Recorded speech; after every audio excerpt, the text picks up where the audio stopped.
Subscribe करें और bell दबाएं ताकि कोई खबर रह न जाए।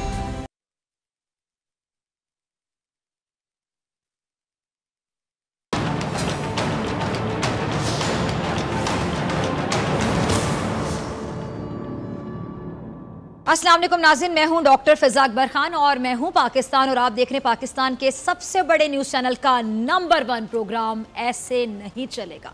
हम देख रहे हैं कि जी पाकिस्तान की सियासत का जो टेम्परेचर है, वैसे तो मैं लाहौर में यहाँ पे सर्दी हो रही है, लेकिन जो सियासी दर्जा हरारत है वो गर्म से गर्म तरीन होता चला जा रहा है। कभी हंसी आती है, कभी समझ नहीं आती कि हमारी आखिर कैफियत क्या है, हम किन लफ्ज़ों में बयान करें। कोई कभी कहता है जी धरना, एहतजाज, कॉन्फ्रेंस, उसके नाम ही बदलते जाते हैं। मकासद तो आपको पता है ढेर सारे थे, समझ खुद नहीं आ रही मौलाना सबको कि वो निकले क्यों थे बाहर। कभी वो कहते हैं जी जब आप बोरियां बिस्तर लपेट लेते हैं, फिर अवाम का समंदर, इसको अवाम का समंदर, इनका सो कॉल्ड समंदर होता है। दर हकीकत वो नदी, नाला या छप्पड़ भी नहीं होता। फिर उनसे आप खिताब करें सड़कों पे खड़े होकर, चौकों पे, चौराहों पे, और नाकामी को आप कामयाबी बताएं, ये भी बड़ी कन्फ्यूजन है। कभी कोई बीमारी को कैश करवाता हुआ दिखाई देता है। अच्छा, मियाँ साहब के हवाले से मैं खुद हैरान हो रही थी कि अल्लाह उनको सेहत अता फरमाए। मैं शुरू से कह रही हूँ कि किसी की बीमारी पे तबसरा बनता नहीं है, लेकिन खुद कन्फ्यूजन हो रही है ना कि कोई 2000 से कम प्लेटलेट्स रह जाएं तभी कोई तंदुरुस्त है। इसके अलावा कोई एक मैं चैनल पे देख रही थी, पता नहीं 90% चला रहे थे, काफ़ी ज़्यादा चला रहे थे कि 90% किसी के अगर शरियाने बंद हो जाएं तो सोचें उस पेशेंट की क्या हालत होगी।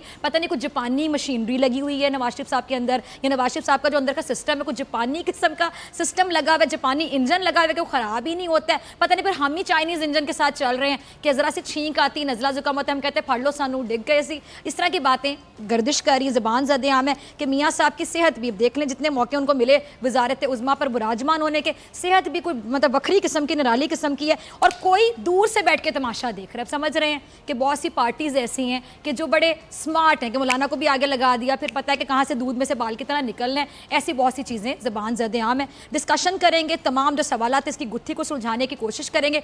इंडिया के हवाले से भी बात करेंगे कि इंडिया की हसद, कीना, बुग्स आखिर कितना बढ़ता चला जा रहा है और क्यों बढ़ता चला जा रहा है। कुछ क्लिप्स हमारे पास टीम ने तैयार कर रखे हैं, वो भी हम प्रोग्राम में शामिल करेंगे। मेहमानों से तारुफ करवाती हूँ।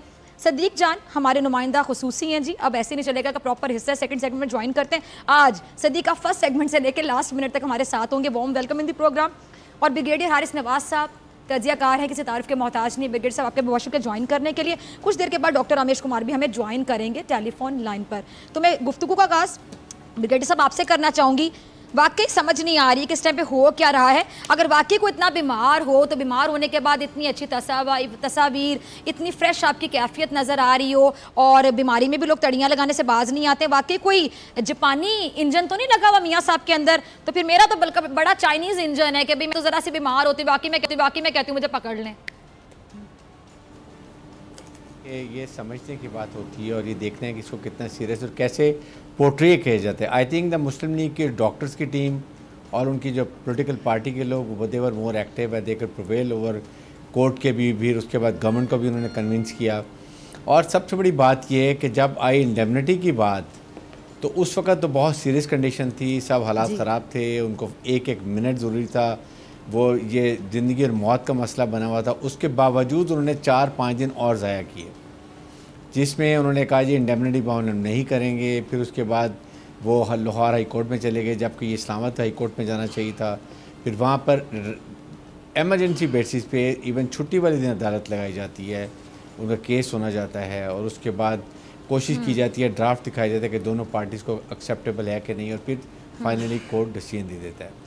तो इसमें एक तो ये कि इससे ये पता चलता है कि पाकिस्तान में 2 कानून हैं। एक कानून है गरीब के लिए, मजलूम के लिए, उनका कोई वाले वारिस नहीं है, और दूसरा कानून जो है वो है अमीर लोगों के लिए, अशरफिया के लिए, और पोलिटिकल इन्फ्लुएंस के लिए, डायनेस्टिक फैमिलीज़ के लिए। ये जो है ये ऐसे नहीं होना चाहिए, क्योंकि मैं मिनिस्टर था last time care taker government में, सिंध में मैं प्रिजन का मिनिस्टर था। मैंने खुद देखा प्रिजनर्स को कि उनके डायलिसिस हो रहे हैं, पैरालिसिस हैं, बिल्कुल बेड से हिल नहीं सकते, 10-15% हार्ट फंक्शन कर रहे हैं, और उसके बावजूद उनकी ना एप्लीकेशन सुनी जाती है, ना उनको बेल दी जाती है। वो भी पाकिस्तानी शेयरिंग है और उनका भी उतना ही हकूक़ है जितने कि आम अमीर लोगों के हैं। तो मेरे ख्याल में इस वक्त आप मुझे यकीन है कि चीफ जस्टिस पाकिस्तान जो हैं वो ज़रूर इसमें जुडिशल रिफॉर्म में ये चीज़ें करेंगे। ऐसा कानून होना चाहिए जो सबके लिए हो, नज़र भी आए, दिखता भी हो, और साथ ही साथ गरीब लोगों को एड्रेस करने के लिए। और इसके बाद ये एक और हो गया कि किस तरीके से एक कॉन्विक्ट को जिनके ऊपर केसेस हैं, जिनके ऊपर इतना ज़्यादा इल्ज़ाम लगा हुआ है और कन्विक्शन प्रूव हुई है, उनको किस तरीके से वो बाहर चले गए हैं और बड़े मज़े से चल के पाकिस्तान से बाहर गए हैं और जाके एम्बुलेंस भी फिर आप देखेंगे यहाँ से इतने लंबे रूट से गए हैं, यहाँ से जाते तो 6-7 घंटे में इंग्लैंड पहुँच जाते डायरेक्ट। दोहा में रुकी है, वहाँ 2 घंटे लगे हैं, कोई 11-12 घंटे में ये वहाँ पर पहुँचेंगे।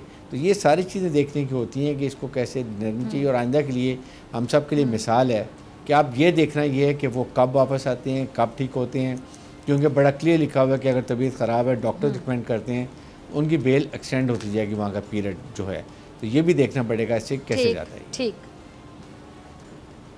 अच्छा सदीक, आपकी तरफ भी आना चाहूँगी। ब्रिगेडियर साहब ने लास्ट बात बड़ी अच्छी की पते की जो कि मुझे भी लगता है कि कुछ और हो ना हो वापस तो शायद आएंगे, जारी बात है, ज़बान दे के गए हैं, कहते हैं जी मैं ज़बान दे के जा रहा हूँ तो मैं आऊँगा, भाई भी गारंटर बना हुआ है।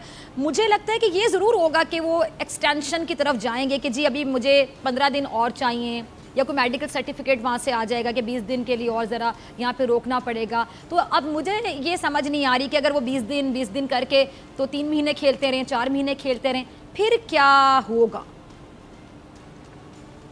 देखें, पहले तो आप ये कह रही हैं कि वो ज़बान देकर जा रहे हैं, तो ये वो ज़बान है जिसके बारे में सुप्रीम कोर्ट ऑफ पाकिस्तान की सबसे बड़ी अदालत और मौजूदा जो जज हैं चीफ जस्टिस ऑफ पाकिस्तान, उन्होंने 17 मरतबा लिखा है कि ये झूठे हैं, ये बददियानत हैं, इन्होंने कौम के साथ झूठ बोला, इन्होंने पार्लियामेंट के साथ झूठ बोला, इन्होंने सुप्रीम कोर्ट को बेवकूफ़ बनाने की कोशिश की और ये सादिक और अमीन नहीं है। और फिर सुप्रीम कोर्ट ने ये लिखा हुआ है अपने फैसले में कि इस खानदान के नज़दीक सच्चाई और दयानतदारी की कोई वक़्त नहीं है, ये इनके बारे में लिखा हुआ है। फिर इन्हीं के बारे में जो नज़रसानी अपील का फैसला था उसमें लिखा था जस्टिस इजाज़ बदर खान साहब ने और पनामा के बेंच के जजेस के दस्तखत हैं उसके ऊपर कि नवाज शरीफ को पता होना चाहिए कि आप कम वक्त के लिए ज़्यादा लोगों को, ज़्यादा वक्त के लिए कम लोगों को तो बेवकूफ़ बना सकते हैं, लेकिन आप हमेशा के लिए तमाम लोगों को बेवकूफ़ नहीं बना सकते। तो ये वो ख़ानदान है। फिर आप शहबाज शरीफ साहब को देख लें जिन्होंने अपने भाई की ज़मानत दी है, वो कैसे उंगलियां लहरा कर कहते थे कि अगर मॉडल टाउन के ऊपर मेरी तरफ उंगली भी उठी तो मैं सियासत छोड़ दूंगा, मुझे उल्टा लटका देना, मुझे जो है वो दरख्तों पे लटका देना, खंभों पे लटका देना, ये कर देना, वो कर देना। और फिर यही जस्टिस बाक़िर नजवी साहब थे, इनके कमीशन की रिपोर्ट ने पूरा हाथ शहबाज शरीफ साहब के सर पर रख दिया था कि ये शख्स जिम्मेदार है उस कत्लेआम का, लेकिन कहाँ इन्होंने इस्तीफा दिया था। ये वही शहबाज शरीफ हैं जो कहते थे कि आसिफ अली जरदारी को लाहौर, लाड़काना, पेशावर, कोयटा की सड़कों पर बेहक वक्त ना घसीटा तो मेरा नाम शहबाज शरीफ नहीं है। तो इनकी किस बात पे आप यकीन करेंगे? इनकी इनकी झूठ की, बददियानती की, लूटमार की, चोरी की, करप्शन की, नया नाम तो रखना चाहिए था ना। खुद कहते रहे थे मेरा नाम बदल देना, बदला ही नहीं नाम हमने। बिल्कुल, इनकी पूरी एक तारीख है, इनकी बात पे तो किसी तौर पे एतबार नहीं किया जा सकता। अब जो आपका सवाल है कि क्या होगा, अभी इस हवाले से एक कंफ्यूजन है कि 8 हफ्ते अगर बार-बार मेडिकल सर्टिफिकेट आता रहा कि 20 दिन मजीद चाहिए, 15 दिन मजीद चाहिए, फिर क्या होगा? हाँ, ये मैं आपको ये बता रहा था कि इस्लामाबाद हाई कोर्ट में तो 8 हफ्ते बाद जब जमानत इनकी एक्सपायर होनी है तो इस्लामाबाद हाई कोर्ट पूछेगी कि जी वो कहाँ पर हैं, तो एक तो वहाँ पर जवाब देना होगा। इस्लामाबाद हाई कोर्ट के फैसले के मुताबिक तो इनको दरख्वास्त देनी है उस्मान बुज़दार को, उस्मान बुज़दार साहब को, वज़ीर आला पंजाब को उन्होंने दरख्वास्त देनी है। और वो जिसको ये कहते थे कि वो सिलेक्टेड, जिसका ये कहते थे कि उसका शेरवानी वज़ीर आज़म की शेरवानी का बटन भी नहीं देंगे, उस सिलेक्टेड का सिलेक्ट किया हुआ उस्मान बुज़दार उसके पास दरख्वास्त लेकर ये जाएंगे और कहेंगे कि मियाँ साहब बहुत बीमार हैं और उनकी ज़मानत की एक्सटेंशन दे दें। और यहाँ जो लाहौर हाई कोर्ट का मामला है वो लाहौर हाई कोर्ट को देखना है। तो इस हवाले से आगे देखना है कि एक अदालत तो खुद देखेगी मामला, दूसरी अदालत ऑलरेडी पंजाब हुकूमत को भेज चुकी है। बाकी आज नवाज शरीफ साहब जब जा रहे थे, मैं ये समझता हूँ कि ये तस्वीर उनकी लीक हुई नहीं है, ये उन्होंने खुद लीक कराई है। एक तरफ तो वो ज़हनी माजूर जो ATM कार्ड निकालता था और उसने एक मुंह चढ़ाते हुए एक तस्वीर बनवा दी थी ATM वो CCTV कैमरे में, और आपने उसको मार और उस बेचारे की उसने जान से आपने उसको मार दिया जो ज़हनी माजूर था लेकिन ATM कार्ड चोरी करता था। दूसरी तरफ वो चोर है जो बैंकों के बैंक चोरी करता था, जो पूरी आवाम के टैक्स के पैसों की लूट मार करता था, अरबों डॉलर लूटता था। आज वो भी पूरी कौम को ये बता कर गया है कि मैं बीमार नहीं था, मैं ड्रामा कर रहा था। उस सब के बावजूद ये मैं जा रहा हूँ, रोक सको तो रोक लो। ठीक है जी, चले मैं आपको भी ज़रा रोक लूँ क्योंकि डॉक्टर रामेश कुमार भी मैं ज्वाइन कर आपकी जानिब आना चाहूँगी। Warm welcome in the programme. बहुत से लोग इमरान खान साहब पे, गवर्नमेंट पे खुलकर तनकीद कर रहे हैं। आपको पता है नाक़दीन बहुत ज़्यादा हैं। तनकीद वो कर रहे हैं जिसको आप NRO ही समझे, कैसे NRO है, मतलब एक बीमार है और अगर अदालत फैसला देती है उसमें तनकीद मुझे समझ नहीं आ रही, ज़रा समझाने की कोशिश कीजिएगा खासतौर पर तनकीद करने वालों को। देखिए, पहली चीज तो ये कि मियां साहब को जो रिलीफ मिला है वो जेन्युइन रिलीफ है और कोई एनआरओ नहीं है, नहीं लेने वाला है नहीं देने वाला है। मगर माजी की हिस्ट्री और जिस किस्म का माहौल बना हुआ है वो एक परसेप्शन डेवलप हो चुका है और इसी परसेप्शन के हवाले से हमारी गवर्नमेंट को भी शिकायत है कि कुछ लोगों को कि क्यों जो है ये जा रहे हैं और कुछ लोग जेलों के अंदर सड़ रहे हैं, तो ये भी अगर है इन्वॉल्व तो ये क्यों जो है इनको रिलीफ मिल रहा है। मगर मैं समझता हूँ हालात को देखते हुए और जो फैसला किया गया, गवर्नमेंट ने जो जमानत को अपोज नहीं किया या जो कोर्ट ने इंडेमनिटी बॉन्ड को रिलीव अगर उसके ऊपर भी रिलीज दिया और इंडेमनिटी मतलब हम कह सकते हैं वक्त की जरूरत थी ये। मैं समझता हूँ कि मियां साहब की जो तबीयत है वो काफी सीरियस है और उस हवाले से उनको अगर ये रिलीव मिला है तो अगर होगी हयाती तो यहाँ पे आके केस लड़ेंगी, अगर हयाती नहीं होगी तो फिर और मुश्किलातें बढ़ती। तो उस हवाले से जो फैसला हुआ है वो राइट टाइम पे राइट डिसीजन हुआ है और इस चीजों को अभी ज्यादा हम मीडिया के ऊपर और इतना डिस्कस करते रहे। मैं समझता हूँ हमें अब टीवी टॉक शोज के ऊपर भी इस इश्यू से हट के, अभी मुल्क के अंदर बहुत ज्यादा इश्यूज है, एग्रीकल्चर के इशू है, इकोनॉमी के इशू है, इंडस्ट्रीज के इशू है, जो इश्यूज हैं उन इश्यूज के ऊपर जाना चाहिए। पहले तो 10 दिन हम मौलाना साहब के ऊपर लगे रहे, फिर अभी इसके ऊपर लगे रहे। मेरे ख्याल में हमें बहुत ज्यादा है, कश्मीर हमारे लिए मेन मसला बना हुआ है तो हमें उधर जाना वो इश्यूज जो निगलेक्ट हो रहे थे और जो कि मेजर इश्यूज हैं अब वो हाईलाइट होंगे दोबारा। बिल्कुल वही होने चाहिए। रही बात जो क्या सारा ये आज से नहीं है, आरिफ नवाज साहब मेरे दोस्त हैं और वो माजी में जिस इदारे में काम करते थे तो वो भी इन चीज़ों से पूरे वाकिफ हैं। मैं समझता हूँ आगे अब मंजिल को देखना चाहिए। अब उनकी बीमारी के ऊपर मैं सिर्फ ये आपको ज़रूर बता सकता हूँ कि उनकी जो तबीयत है वो इस वक्त भी एटम बम के ऊपर खड़ी है और जो कैरोटिड आर्टरी 90% बंद है, कोरोनरी आर्टरीज बंद पड़ी है और उसके अलावा उनकी जो वेसल्स के अंदर कैल्सिफिकेशन हो गई है। तो प्लेटिलेट्स तो आज जो उन्होंने स्टेरॉइड से और कुछ हिम्मत आ गई है 80,000 तक पहुंचा दिए थे, तो इस वजह से आपको थोड़े से स्टेबल नजर आ रहे हैं। मगर जो इशू है मेन उसके कार्डिक जो प्रॉब्लम है वो काफी है और स्टेरॉइड की वजह से शुगर भी उनकी 400 से 450 से ऊपर जा रही है, तो हाई रिस्क के ऊपर है और मैं समझता हूँ सेहतयाब होके और वापस आए, यही दुआ होनी चाहिए। और आदमी तो दुआ ये तो मुल्क के फिर भी जो भी है हर बंदे के कुछ मेरिट्स और डीमेरिट्स होते हैं। कोई जो है वो करप्शन करता है मगर कोई खिदमत भी करता है। ये तो मुल्क के 3 मरतबा प्राइम मिनिस्टर हैं, हमें तो दुश्मन के लिए भी दुआ करनी चाहिए कि अल्लाह उसको जिंदगी दे, हमें ऐसी बातें नहीं करनी चाहिए। रही बात मैं सिर्फ ये जरूर कहूँगा कि सब्र, तहम्मुल और बर्दाश्त से काम लेना चाहिए, एग्रेसिव नहीं होनी चाहिए। हमें भी एग्रेसिवनेस नहीं दिखानी चाहिए, हमारे जो वज़रा भी जिस तरीके से कहते हैं वो भी नहीं होना चाहिए। ये पोलाइटली गवर्नमेंट का काम है कि लोग गाली भी देते हैं तो भी सुनते हैं और ये हमने देखा 2008 से 2013 तक। अब कहते थे कि पीपुल्स पार्टी की गवर्नमेंट गई, गालियां भी मिलती थी मगर कोई उन चीजों को सब्र से, तहम्मुल से, बर्दाश्त से, आपने ये 3 लफ्ज़ बोले तो सब्र, तहम्मुल, बर्दाश्त से मुझे मौलाना फजलुर रहमान साहब याद आ गए। उन्होंने बड़ा तहम्मुल, बड़ा बर्दाश्त कि चिपके रहे हमेशा मिनिस्टर इनक्लेव के मज़े, एसी की ठंडी हवाएं, लाखों की लस्सियाँ, कश्मीर कमेटी के चेयरमैन और फिर आराम किया, काम कुछ किया नहीं। कश्मीर के लिए कितनी आवाज़ उठाई, नाज़रीन आप भी जानते हैं, मौलाना साहब खुद जानते होंगे, घर वाले भी जानते होंगे। अब सब्र, जारी बात है, सब्र का पैमाना कभी तो लबरेज होना था, तो उन्होंने कहा अब ये तो मुझे कुछ दे नहीं रहे, चले निकलते हैं, जाके करते हैं कोई यादगार किस्म का धरना, बड़ा एहतजाज, फिर कॉन्फ्रेंस में तब्दील हो जाए, फिर बोरिया बस्तर समेटेंगे, फिर सड़कों पे, चौराहों पे, शहरों पे खड़े होकर खिताब करेंगे। तो ब्रिगेडियर साहब आपकी तरफ आना चाहूंगी। वो कहते हैं जी मैंने हासिल करना था, कर लिया, हासिल तो इस्तीफा करना था, तो इस्तीफा तो मेरी इन्फॉर्मेशन के मुताबिक अभी तक वज़ीर आज़म साहब ने नहीं दिया, तो क्या हासिल कर लिया इन्होंने, क्या हासिल किया? उन्होंने तो हासिल नहीं किया लेकिन पाकिस्तान को बहुत नुकसान पहुंचाया। इस वक्त पे जब पाकिस्तान का एक सॉफ्ट इमेज बन रहा था, आपके सामने ब्रिटिश जो रॉयल कपल यहाँ से होकर गया, श्रीलंकन टीम होकर गई, फिर FATF के अंदर आप देखें कि उन्होंने भी आप पाकिस्तान को और मौका दिया कि आप बहुत अच्छा काम करें, इसको चलें, आपको हम और 6 महीने 4 महीने देते हैं, अब इसको वर्कआउट करें, then come to us so that we can take final decision. फिर मुल्क से दहशतगर्दी ख़त्म हो गई और पाकिस्तान का बहुत अच्छा सॉफ्ट इमेज बन गया। उसके साथ ही जब इन्होंने ये डंडा बरदार फोर्स दिखाई है और जिस तरीके से ये वहाँ पर आने का इन्होंने शुरू किया इस्लामाबाद की तरफ, तो जो एक पहला नैरेटिव था दुनिया का जी कि पाकिस्तान अच्छा, हम भी एक शॉट है हमारे पास, वो भी दिखाएंगे। ठीक है, आप कंप्लीट करें कुरत, आप वो जरा शॉट येगा कुरत टू लें ताकि हम वो चलाएं। जी ब्रिगेडियर साहब कंप्लीट कीजिए अपनी बात। जो एक बात फोर्स शुरू हुई तो एक जो पुराना नैरेटिव था हमारे एनिमीज़ का कि पाकिस्तान के न्यूक्लियर स्टेट जो हैं they are not in safe hands and they can fall into the hands of extremist element religious elements, वो दोबारा से एक दफ़ा उठा के रख दिया। और सबसे बड़ा नुकसान कश्मीर कॉज का हुआ। सारे चैनल्स मौलाना का धरना दिखा रहे थे, उनकी बातें दिखा रहे थे, जो फ़ौज के मुतालिक बात कर रहे थे, और उससे कितना इंडिया के, मैं उनके चैनल पे जाता हूँ, कितना वहाँ प्रोपेगेंडा चल रहा था और कैसे वो फ़ौज को और गवर्नमेंट को तनकीद का निशाना बनाया हुआ था। और हैरानी की बात ब्रिगेडियर साहब, इंडिया में यानी हमारा जो दुश्मन है वो मौलाना को कोई हीरो साबित कर रहा था, तो यानी दुश्मन अगर आपको हीरो साबित करे तो सोचने के डूब मरने का मुकाम है।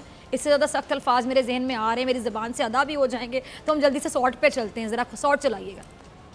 इमरान खान पाकिस्तान का गोरबचौफ बनने की कोशिश कर रहा है। हम इस्लामाबाद वैसे नहीं गए थे, हम इस्लामाबाद से वैसे नहीं आए हैं। अब तुम्हारी चूल्हे हिल चुकी हैं, तुम्हारे जड़ें कट चुकी हैं, अब अपने दिन गिनते जाओ। सबको चोर कहने वाला डॉक्टर रमेश कुमार साहब आपकी तरफ आना चाहूंगी। सदीक सॉरी मैंने आपकी तरफ आना था, लेकिन डॉक्टर साहब मौजूद है, जरा उनसे पूछ लूं, फिर मैं आपकी तरफ आती हूँ। इस्लामाबाद से वैसे नहीं आए हैं डॉक्टर साहब। रमेश कुमार साहब शायद अब लाइन पर नहीं है। चले सदीक आपकी तरफ आ रही हूँ। मौलाना साहब कह रहे हैं कि हम इस्लामाबाद से वैसे नहीं आए, तो कैसे आए भाई, मुझे भी कुछ समझा दे।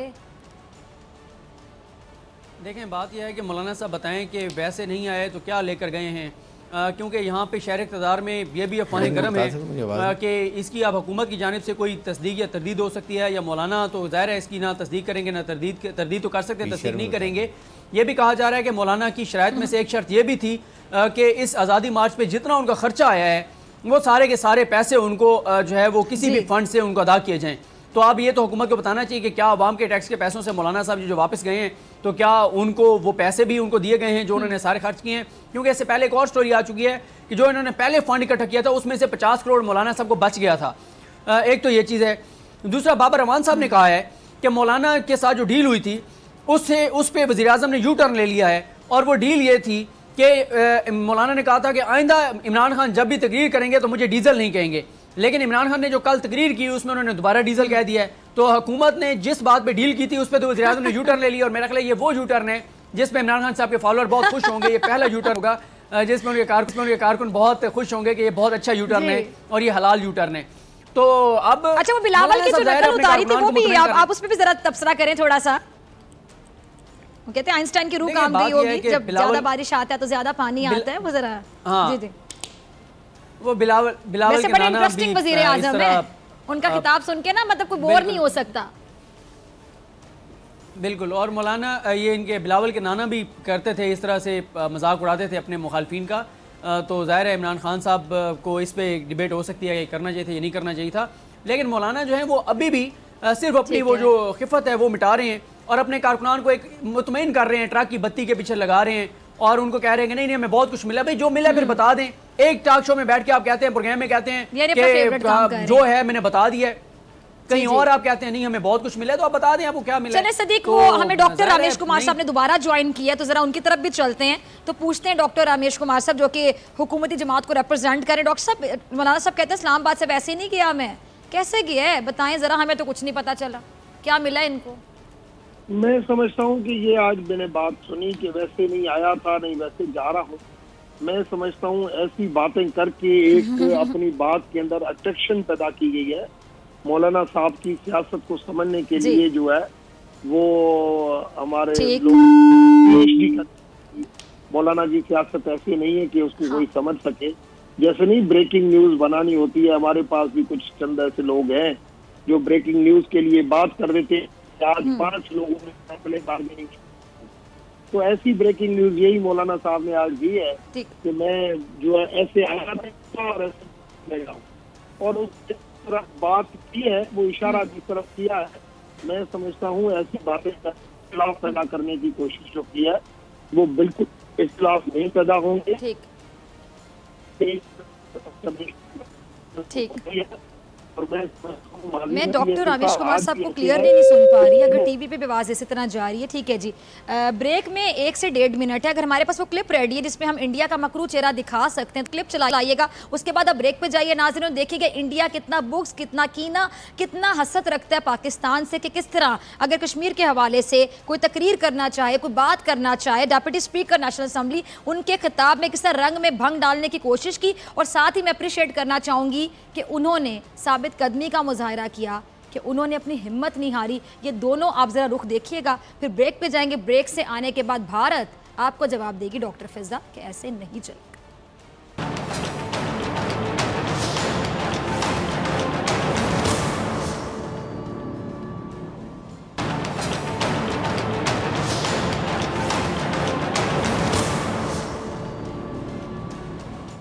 तो वेलकम बैक। आपने क्लिप दोबारा देखा ब्रेक पे जाने से पहले भी, ब्रेक से आने के बाद भी। तो मैं ब्रिगेडियर हारिस नवाज साहब आपकी तरफ आना चाहूँगी, अगर आप नहीं देख पा रहे सामने तो आप सुन रहे होंगे कि देखें जी कि डिप्टी स्पीकर हमारे जो कौमी असम्बली के हैं वो तहम्मुल से तकरीर करते रहे, लेकिन इन्होंने जो पार्लियामेंटेरियन है वहाँ के इंडिया के, इन्होंने कितने तरीके से रंग में भंग डालने की पूरी कोशिश की, लेकिन खुद अपना कीना, बुग्स, हसद से भरी हुई नेचर को इन्होंने एक्सपोज किया, बेनकाब किया और माहौल ख़राब करते रहे। लेकिन देखें धक्के मार के इनको वहाँ से निकाला गया।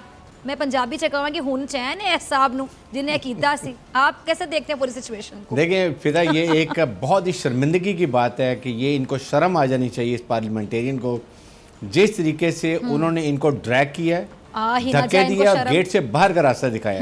दिस शुड बी, पूरी इंडियन कौम को जो है ना वहाँ के लोगों को शर्म आनी चाहिए। लेकिन मैं हमेशा कहता हूँ कि उसमें भी बहुत हिंदू ऐसे हैं जो बहुत लिबरल हैं, बहुत समझदार हैं, वो अभी भी क्रिटिसाइज कर रहे हैं। ये इंतहा पसंद हिंदू जनता पार्टी जैसे नहीं है, बिल्कुल। और ये 4 का जो टोला है जिसमें अजीत डोवाल है, फिर राजनाथ सिंह है, फिर ये उसके बाद नरेंद्र मोदी खुद जो एक बहुत बड़ा दहशतगर्द गुजरात के मुसलमानों का कसाई, इनका शैतानी सरबराह कहे ना नरेंद्र मोदी। बिल्कुल। तो ये जो एक टोला की जो सोच है वो यही है कि जी माइनॉरिटीज को ख़त्म कर दें, और ये एंटी मुसलमान है।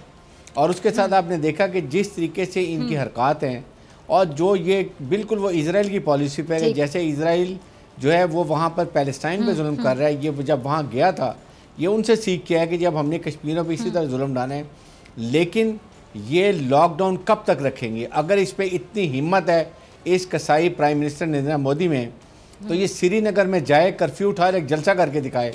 फिर जिस तरह प्राइम मिनिस्टर पाकिस्तान में यहाँ पर मुजफ्फराबाद में किया था, फिर पता चलेगा कि कैसे इसको जूतियों के हार पहनाए गए, कैसे कश्मीरी इसको मार मार के वहाँ से निकालेंगे, और फिर दुनिया को पता चलेगा कि ये असल चेहरा है इंतहा पसंद जनता पार्टी का जो कश्मीर में जुल्म कर रहे हैं। इसलिए लेकिन हैरानी अभी भी इस बात की है कि दुनिया का ज़मीर कहाँ पर है। आपके जितने ह्यूमन राइट्स वॉच डॉग्स हैं, एमनेस्टी इंटरनेशनल है, वो कहाँ पर हैं? दे ऑल हैव फेल्ड कि वो अपने मसलियतों की वजह से इंडिया में खामोशी इख्तियार की। और यही बात अगर पाकिस्तान में या किसी और मुसलमान मुल्क में होती तो आप देखते कि क्या से क्या हालात हो गए होते। एक तो बात ये है। सेकंड, उनके बाद उन्होंने वहाँ पर जो जुल्म कर रहे हैं, आप ये देखें कि उन्होंने RRS के गुंडे फ़ौज में भर्ती किए हैं, सिर्फ इसलिए ये जो अभी लॉकडाउन 107 दिन हो गया है, ये फारिग नहीं बैठे हुए हैं, ये तमाम यंग लड़कों को अरेस्ट कर रहे हैं, इंडिया की जेलों में जहाज़ में मिलिट्री एयरक्राफ्ट में लेके जा रहे हैं, ताकि जब ये खोलें लॉकडाउन तो वहाँ पर इतनी बड़ी रेजिस्टेंस ना हो। लेकिन जो बुरहान वानी ने एक अपनी शहादत से आज़ादी की रूह में फूकी है, ये अब रुकेगी नहीं। ये आप देखेंगे कि यहाँ पर खालिस्तान भी के सिख भी खड़े होंगे और बाकी आज़ादी की तारीखें हैं वो खड़े होंगे। इनकी फ़ौज untrained, unprofessional, unfit for war, और इनका जोकर टाइप जो चीफ आर्मी स्टाफ है, जो ये बड़ा खुश होता है कि वो स्टेटमेंट आके झूठ बोलता है कि मैंने अटली से दहशतगर्द इतने मार दिया, ये कर दिया, हमारे पास उनके लैटिट्यूड्स भी हैं, सब कुछ भी हैं। जब यहाँ के लेके जाते हैं सफारतकारों को, वहाँ कुछ भी नहीं है। तो पाकिस्तान फ़ौज बैटल हार्डेंड है। आपको इस बात की समझ आ जानी चाहिए कि आप पाकिस्तान फ़ौज का मुकाबला नहीं कर सकते। और अगर आपको समझ नहीं आई तो 27 फरवरी की आपके सामने मिसाल है, जैसे आपके 2 जहाज़ गिराए, पायलट को पकड़ा, फिर हमने अमन का पैगाम देते हुए उसको छोड़ दिया, वार्निंग शॉट दिए आपके चीफ आर्मी स्टाफ को कि we know where you are sitting and be on watch and you are in our range. ये हमने पैगाम दिया है। फिर हमने अभी शाहीन 1 का मिसाइल आपको फायर किया है, जो दोनों टाइप के वॉरेंट ले जा सकता है, 650 किलोमीटर जा सकता है। हमारी मिसाइल टेक्नोलॉजी इनसे बहुत बेहतर है। ये जब फायर करते हैं इनके अपने लोगों पे पर वो गिरते हैं, वापस फायर करते हैं। ये क्लास डिफरेंस है। सिर्फ इंतहा पसंदी में आए हुए हैं, सिर्फ पाकिस्तान दुश्मनी में है। इनको पाकिस्तान की हर चीज़ जो है उससे ये डर लगते हैं, इनको पाकिस्तान फोबिया हुआ है। अदरवाइज हल इसका एक ही है कि आप कश्मीर को आज़ादी दें, आप टेबल पे बैठे मुज़ाकरात करें। जितनी जंगें होती हैं ultimately you sit across the table and talk it out. ठीक है जी, डॉक्टर रामेश कुमार साहब भी हमारे साथ मौजूद है और सदीक इसके बाद मैं आपकी तरफ भी आऊँगी। डॉक्टर साहब आपकी तरफ आना चाहूँगी। हमने क्लिप दिखाया है जी कि डेप्यूटी स्पीकर जो कौमी असम्बली के उन्होंने कितने तहम्मुल का मुजाहरा किया है, वो तकरीर कर रहे हैं और माहौल को गर्म करने की कोशिश की गई, बल्कि रंग में भंग डाला गया। और ये वहाँ के जी पार्लियामेंटेरियन है भारत के विजय साहब, जिन्होंने ये हरकत करने की कोशिश की, फिर हुआ क्या कि जिल्लत का सामना करना पड़ा। सिक्योरिटी गार्ड्स ने धक्के दे दे के दुर्गत बनाई। आप कैसे देखते हैं, क्या पैगाम दिया इस भारतीय पार्लियामेंटेरियन ने? ये तो वही है कि अपने पाँव पे खुद कुल्हाड़ा मारा, अपना इमेज खराब किया इतनी दुनिया के सामने। मैं समझता हूँ कि अगर इकोनॉमिकली इंटरेस्ट नहीं होता भारत का अपना इंटरनेशनल कम्युनिटी के साथ, तो फिर इंटरनेशनल कम्युनिटी जो है वो आज जाग उठी होती और इससे बड़ी ह्यूमन राइट्स वायोलेशन क्या हो सकती है। आज मैंने देखा ये विजय जोली है, यहाँ पे भी आते रहते हैं, ये बीजेपी के मेन एक्टिविस्ट हैं। वहाँ पे पार्लियामेंटेरियन भी माजी में बीजेपी के रहे हैं। इस असेंबली में मेरे ख्याल में ये नहीं है। और कासम सूरी जिस टाइम स्पीच कर रहा है, हकीकत में स्पीच वो उर्दू में थी मगर ट्रांसलेटर थे वहाँ पे, तो इस वजह से उसने कश्मीर की हाईलाइट किया और वो बिल्कुल आपे से बाहर हो गए। ऐसा टेकोरम नहीं होना चाहिए। अगर उसको बात करनी भी थी इंटरनेशनल फोरम के ऊपर, हर मुल्क को अपनी रिप्रेजेंटेशन के हवाले से उसको हक पहुंचता है बात करने का, मगर इस तरीके से उठ जाना। लास्ट टाइम जब सीपीए का फंक्शन था, कॉमनवेल्थ पार्लियामेंट्री एसोसिएशन का, तो वहां पे लंदन के अंदर मेरी स्पीच थी, स्पीकर साहब की जगह पे मैं गया था, मेरी स्पीच थी, मैंने स्पीच की, तो मेरे टाइम पे भी इस तरीके से उठे थे कुछ लोग और मुझे कहा गया कि आपको जो है ना वो आप हिंदू कम्युनिटी से हो और आपको इस तरीके से यूज करने के लिए आपको भेजा गया कि आप स्पीकर नेशनल असेंबली की जगह पे आओ और चारों सूबाई असेंबली के स्पीकर को आप अपने साथ लेके आओ और आप यूज हो रहे हो। मैंने उस टाइम पे भी उनको बताया कि जो इश्यूज जो सारी दुनिया देख रही है, 100 इतने दिनों से अगर ये मसला बना हुआ है तो उनके सॉल्यूशन के लिए जाना चाहिए आपको भी, और अगर आप नहीं जाएंगे तो ये मसला यहाँ पे रुकेगा नहीं, मसला और आगे बढ़ेगा। तो ये मेरे ख्याल में बड़ नेचुरल चीजें हैं। और आजकल तो मीडिया का जोर है, इस वजह से कितना भी आप मीडिया के ऊपर पाबंदी लगाएं मगर वो चीजें रुक नहीं सकती, वो चीजें लाजमी है बाहर आ जाती है। अच्छा, जैसा कि आपने कहा ना रामेश कुमार साहब कि ये मसला बढ़ता चला जाएगा, रुकेगा नहीं, तो सारी बात है रुकने का नाम ये किस तरह लेगा जब भारतीय टीवी चैनल्स पे भी इस तरह की डिस्कशंस होंगी। हमारे पास एक क्लिप है, मैं तमाम जो पार्टिसिपेंट्स उनको सुनाना चाहूंगी, आप देखिएगा कि भारतीय जनरल है जी एसपी सिन्हा, उसने लाइव टीवी शो में बैठ के किस माइंडसेट किया। जरा क्लिप चलाइएगा। फिर सदीक सबसे पहले आपसे जवाब लूंगी, फिर दोनों मेहमानों से। भारतीय जनरल है एसपी सिन्हा, अगर इस जनरल का ये लेवल है, दिमागी लेवल की बात करें तो बाकियों का क्या हाल होगा आप अंदाजा लगा लें। इंतहा पसंदाना सोच और कहते हैं कि बदला लेने की एक जो आग इनके अंदर भड़क रही है, इनकी सोच आप देखें कि मर्डर के बदले में मर्डर, रेप के बदले में रेप। क्या बिगाड़ा उन्हें हत्या कश्मीरियों ने तुम लोगों का? कौन सा वो तुम लोगों पे जुल्म कर रहे हैं? किसका मर्डर कर दिया? एक पत्थर पकड़ के अगर वो आ जाते, पत्थरबाज कह के तुम लोगों की जो बोलती है मीडिया की बंद नहीं हो रही होती है और तुम लोग यहाँ से छर्रे मार रहे होते हो, उनकी बिनाई छीन रहे होते हो, पैलेट गन्स का इस्तेमाल करते हो, छोटे छोटे बच्चों पर जुल्म कर रहे होते हो। आए दिन वहां पे खून की नदियां बहाई हुई हैं और अब जुल्म किया तुम लोगों ने अपने पार्लियामेंट में खड़े होके।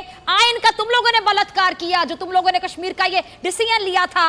क्या मतलब फेस दिखा रहे हो तुम लोग यहाँ पे मीडिया में बैठ के? और मीडिया मैं अलग कहती हूँ जो कि आधे से ज्यादा मीडिया बीजेपी के पेरोल पे चल रहा है और वो मीडिया यहाँ पे खड़े होकर बीजेपी की घटिया माइंडसेट का मुजाहिरा कर रहा होता सारा दिन। वहां के एंकर्स भी और वहां के एनालिस्ट भी, वहां का पूरा स्टाफ भी, और ऑन रिकॉर्ड भी इस तरह की चीजें आना शुरू हो गई हैं कि इंडियन मीडिया बिल्कुल आजाद नहीं है। ये है इनकी जमहूरियत, ये है इनका आजाद मीडिया। सदीक जान क्या कहेंगे?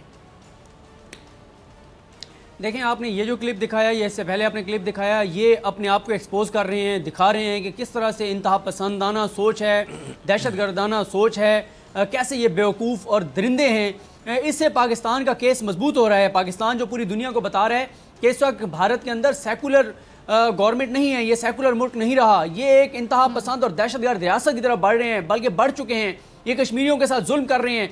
ये जो क्लिप हैं, ये जो सारी चीज़ें हैं, ये जो हम कोशिश कर रहे हैं पूरी दुनिया को इस बात पे कायल करने के लिए, ये मौमन साबित होंगे हमारे लिए और हमारे लिए फ़ायदेमंद होंगे ये चीज़ें दिखाने के लिए पूरी दुनिया को। और ये अपने आप को एक्सपोज कर रहे हैं, हमारा मुकदमा स्ट्रॉन्ग कर रहे हैं। तो ये बहुत ही अफसोसनाक है। दुनिया की जो इंसानी हकूक़ की जो तंजीमें हैं उनको देखना चाहिए कि अगर कोई और कहीं मुसलमान ममालिक में कोई बात हो जाए, कोई मुसलमान मुल्क बात कर दे, तो पूरी दुनिया की इंसानी हकूक़ की तंजीमें फ़ौरन जो है वो मोमबत्तियाँ जलाना भी शुरू हो जाती हैं, एक्टिव भी हो जाती हैं, मुज़म्मतें भी शुरू हो जाती हैं। भारत के अंदर जो चीज़ें मीडिया के ऊपर आ रही हैं, बरमला वो इजहार कर रहे हैं ढिठाई के साथ, बेशर्मी के साथ, बेगैरती के साथ, इन चीज़ों पे कान पे जूं ही नहीं रेंग रही दुनिया के आलमी जो तंजीमें हैं इंसानी हकूक़ की। तो बहरहाल पाकिस्तान को इन चीज़ों को अब हाईलाइट करना चाहिए और पूरी दुनिया को दिखाना चाहिए कि ये वो चीज़ें थी जिस बारे में हम आपको बार बार कह रहे थे कि आप तवज्जो दें, आप बोलें, आप अपनी खामोशी तोड़ें। ये वो करने जा रहे हैं कश्मीर की माओ बहनों बेटियों के साथ, वहाँ के इंसानों के साथ। और बगैर, हम तो यही कह रहे हैं कि ये अपने मुल्क के अंदर जो अक़लियतों के साथ कर रहे हैं, अपने मुल्क के अंदर अक़लियतों को जिंदा नहीं रहने दे रहे। कश्मीर को 107 रोज़ हो चुके हैं वहाँ पे कर्फ्यू लगाए हुए। तो ये इस तरह का जो क्लिप्स हैं, इससे ये अपना माइंडसेट दिखा रहे हैं कि कैसे वहाँ पे दहशतगर्दों की हुकूमत है और इस वक्त दहशतगर्दों की हुकूमत को सपोर्ट करने वाले भी दहशतगर्द इंतहा पसंद दरिंदे बनकर और सामने आ रहे हैं। बिल्कुल। अच्छा जी, डॉक्टर रामेश कुमार साहब, आपका भी लास्ट कमेंट चाहूँगी। देखिए, आप भी हिंदू कम्युनिटी से ताल्लुक़ रखते हैं, तो हम किसी मज़हब को बिल्कुल भी टारगेट नहीं करेंगे। मतलब तमाम मज़ाहिब आपको इंसानियत सिखाते हैं, सबसे बढ़ के इंसानियत तो सिखाते हैं ना। तो ये मतलब कौन सा माइंडसेट है? मतलब हिंदुओं में भी एक अलग से ग्रुप बना हुआ, सब बीजेपी जो उनकी पार्टी है, ये क्यों इस तरह कर रहे हैं? मतलब ये क्या माइनॉरिटीज़ को टारगेट करना, कश्मीरों पे जुल्म करना, ये कौन सा माइंडसेट है? आप शायद हमें बेहतर समझा सकते हैं। फिजा, पहली चीज तो ये कि हिंदुइज्म जिसको हम सनातन धर्म कहते हैं, पाक कुरान शरीफ के फॉलोअर जिसको हम इस्लाम कहते हैं, और बाइबल जिसको हम क्रिश्चियनिटी कहते हैं, बुद्धिज्म, ये सारे जितने भी मजहब, जितने भी धर्म है, वो अच्छे इंसानियत सिखाते हैं, गुड ह्यूमन बीइंग सिखाते हैं। कोई मजहब सबसे पहले मजहब की तौहीन नहीं सिखाता है, कोई मजहब किसी इंसान को तकलीफ नहीं सिखाता है। ये एक सोच है, ये सोच चंद लोगों में जहाँ पे भी आती है वहाँ पे वो मुआशरे को खराब करते हैं। और आज ये जो देख रहे हैं ना, पढ़े लिखे मुआशरे के अंदर ये पढ़े लिखे लोग हैं जो इस तरीके से, अभी आपने जो क्लिप दिखाई, कि पढ़े लिखे लोग जब बेवकूफ़ी वाली बातें करते हैं तो हमें उस टाइम पे ये महसूस होता है कि या तो इसके माँ बाप की तरबियत, या उसको सही अपने मजहब और धार्मिक तालीम उसको नहीं है, कि वो समझते नहीं है कि हम अगर आए हैं तो। और ये एक कंट्री में नहीं, ये बहुत ज्यादा मैं देख रहा हूँ कि लोग एथिक्स से, इखलाक से हटके जिस तरीके से बात करते हैं, जैसे आपने अपने पहले। अच्छा, मैं थोड़ी सी बात ऐड करना चाहूंगी। या इनके अंदर इतनी नेगेटिविटी होगी है, इनको लिटरली साइकियाट्रिस्ट की भी जरूरत है, इनको अपना इलाज करवाना चाहिए और बाकायदा नफ्सियाती डॉक्टरों के पास जाना चाहिए। दिमाग में कोई मसला इनके चल रहा है। डॉक्टर ब्रिगेडियर हारिस नवाज साहब, आपका मैं लास्ट कमेंट चाहूंगी, फिर मुझे क्लोजिंग की तरफ जाना है। 30 सेकंड्स है मेरे पास। देखिए, बेसिकली बात यह है कि ये आरआरएस की जो सोच है, वो जो जर्मन नाजी की थी वही इनकी सोच है, और इस पे सारे लोग नहीं हैं वो Hindu. They are left. Doctor Ramesh को बहुत अच्छी तरह जानते हैं, उनको पता है कि पाकिस्तान में ये कैसे रह रहे हैं, कितने अच्छे तरीके से हम सब, हमें कोई फील भी नहीं होगा पाकिस्तानी है।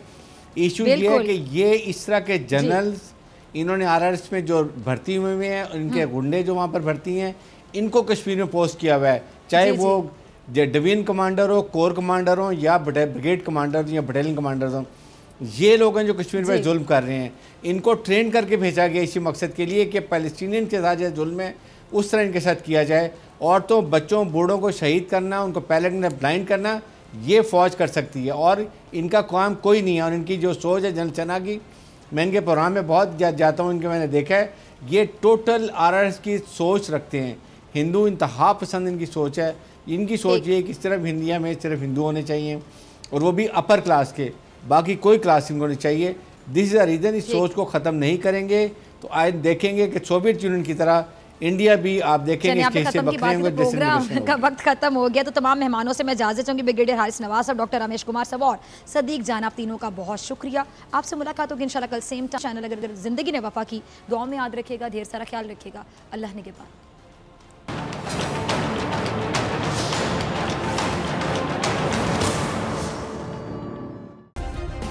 सब्सक्राइब करें और बेल दबाएं ताकि कोई खबर रह न जाए।